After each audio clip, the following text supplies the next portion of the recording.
आज प्रभाग क्रमांक 2 मधील आमच्या भारतीय जनता पार्टी राष्ट्रवादी काँग्रेसच्या उमेदवारांच्या विजयाच्या म्हणजे इतकं मोठं काम आमच्या प्रभाग क्रमांक 2 मधील सर्व मतदार बंधू भगिनी असतील, भारतीय जनता पार्टी राष्ट्रवादी काँग्रेसचे आमचे सर्व कार्यकर्ते असतील, इतकं मोठ्या प्रमाणावर आम्हाला त्यांनी मतदान घडून आणलं।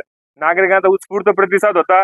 या सर्व प्रतिसादामुळे परिसरातील नागरिकांनी त्या ठिकाणी गुलाल खेळून आजच आनंद व्यक्त केला आहे व त्यांनी इतका आत्मविश्वास आम्हाला सांगितलं की आम्हाला चौघाही नगरसेवकांना त्यांनी सांगितलं की तुम्ही काळजी करू नका, तुम्ही आज निवडून आलेले आहात व त्यांच्या आग्रह खातर आज आम्ही गुलाल खेळलेलो आहे आणि हा मतदारांनी आमच्यावरची जबाबदारी टाकलेली आहे।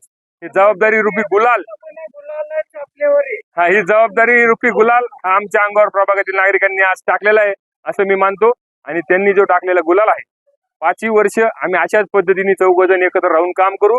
मान्य आमदार संग्रामभाई जगताप, आमचे नेते मान्य खासदार सुजयदादा विखे पाटील यांनी आमच्या चौघांवरती विश्वास दाखवला।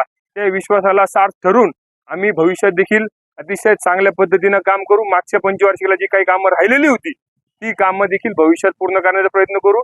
मागचे काही चांगले कामं होते, काही आमच्याकडून त्रुटी राहिले असतात, भविष्यात ते दुरुस्त करू असे प्रभाग क्रमांक 2 मधील सर्व आमच्या मतदार राजा बंधू भगिनींना आम्ही हे ग्वाही देतो। आणि पुन्हा एकदा आजचा जो उदंड प्रतिसाद म्हणजे तुम्ही जर मतदार केंद्रावर पाहिलं असतं, प्रत्येक येणारा मतदार कसा भरभरून आम्हाला म्हणजे हातात हात देत होता, डोक्यावर हात ठेवत होता, आशीर्वाद देत होता। त्या मतरूपीचा आशीर्वाद ज्यावेळेस उद्या निकाल लागेल त्यावेळेस तुम्हाला अतिशय म्हणजे खात्रीने सांगतो की अहिल्यानगर शहराचा जो काही निकाल लागेल त्या निकालामध्ये प्रभाग क्रमांक 2 मधील आमचे 4ही नगरसेवक अतिशय मोठ्या फरकाने निवडून आलेले असतील अशी ग्वाही मी आपल्या सर्वांच्या वतीने देतो। अशाच बातम्यांचा आढावा घेण्यासाठी आजच आपल्या YouTube चॅनलला सबस्क्राईब करा। बातमी आवडल्यास लाईक करा आणि इतरांपर्यंत शेअर करा।